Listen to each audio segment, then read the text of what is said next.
అల్లుడా మజాకా అనిపించావయ్యా. ఇవాళ చాలా ఆనందంగా ఉంది. ఎందుకు?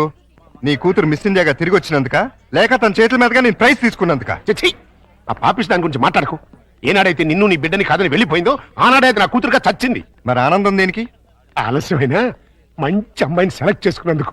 ప్రియా, నువ్వు భార్యాభర్తలైనందుకు కంగ్రాచులేషన్స్ అమ్మా. అప్పుడు నువ్వేం చేయాలంటే, ఏంటలేదు హనీమూన్ కి టికెట్లు ఏమైనా ఏర్పాటు చేయనా? ఇదిగో నువ్వు మరీ దూరం వెళ్తున్నావు. మేమిద్దరం పెళ్లి చేసుకుని భార్య భర్తలు కాలేదు. మరి పేరెంట్స్ డేకి పిల్లల్ని సంతోష పెడదామని అమ్మా నాన్నలా నటించాం.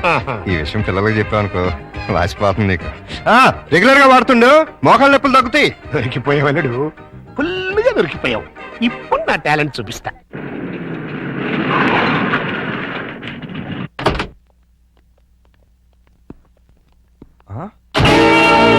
సుందరమోగుడు గారు, సుందరమోగుడు గారు, ఏంటండి ఇది? నా ఇంటికి టూలెట్ బోర్డు పెట్టారు. ఆ ప్రశ్న గురు నేను కదా కమలాసనం. నువ్వు అడిగిన ప్రశ్న నేను వెయ్యాలి. మీరు కాదండి, నేను అడగాలి. అవునవును, ఆవిడే మా ఆవిడే అడగాలి. అడుగు.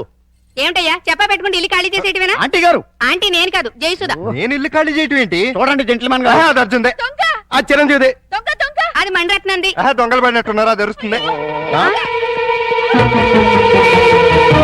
ఏడి ఏడి దొంగడేడి? తెలీదండి, నా సామాను మొత్తం ఎత్తుకుపోయారు. మేడం మేడం నేను కాదు, రాజేంద్ర ప్రసాద్. నిజం చెప్పు.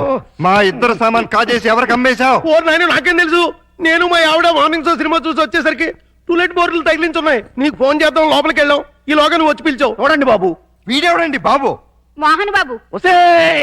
రావులమ్మ. రావులమ్మ మా ఆవిడ కాదు, విజయశాంతి.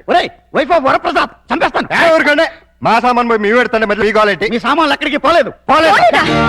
ఈ ఏడు ముందే ఆడొచ్చు కదా. దీని బిగినింగ్ నుంచి ఏడుస్తూనే ఉన్నాను. ఒక్కడనాడా? ఇంతకు మా సామాన్లు ఎక్కడున్నాయి? రోడ్ నెంబర్ 10, హౌస్ నెంబర్ 11 లో ఉన్నాయి. అక్కడికి ఎవరు తీసుకెళ్లారు? నేనే. ఇద్దరు కుడికాయలు లోపల పెట్టండి. కుడికాలు లేదు, ఎడం తొడలేదు. ఏంటి ఇలా మార్పిడి? ఆ మమ్మీ డాడీ ఒకటైపోయారు కదా, ఇద్దరు ఒకే ఇంట్లో ఉంటే బాగుంటుందని పిల్లలు గొడవ చేశారు.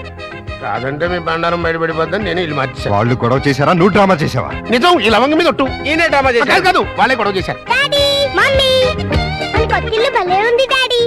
ఇక్కడే ఉందా మమ్మీ? బాలవాక్కు బ్రహ్మవాక్కు అన్నారయ్యా.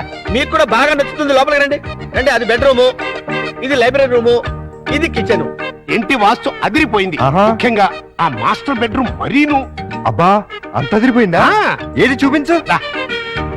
ఇదిగో చూడు.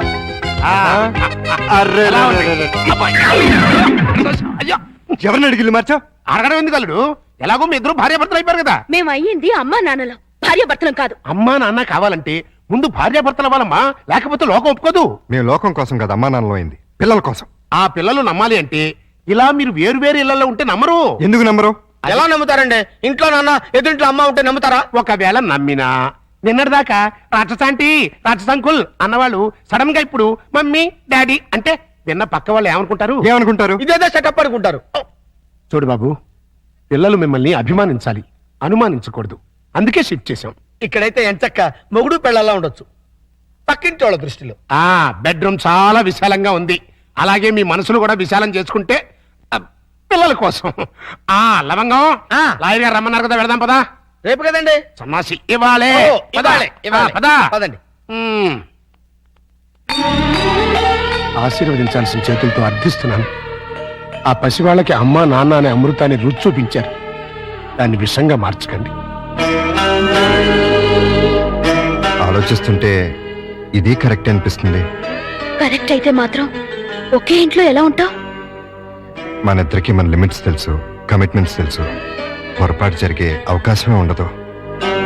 వేరువేరేలలో వేరువేరుగా ఉండటం కంటే ఒకే ఇంట్లో వేరువేరుగా ఉందాం. ఎలాగో 2 బెడ్రూమ్స్ ఉన్నాయి, కిచెన్ హాల్ కంబైన్ గా ఉపయోగించుకుందాం. రెంట్ కూడా బాగా ఎక్కువ కదా. ఇద్దరం చెరుసాకం చేసుకుందాం. అలాగే పనులు కూడా. ఏమంటావ్? సరే.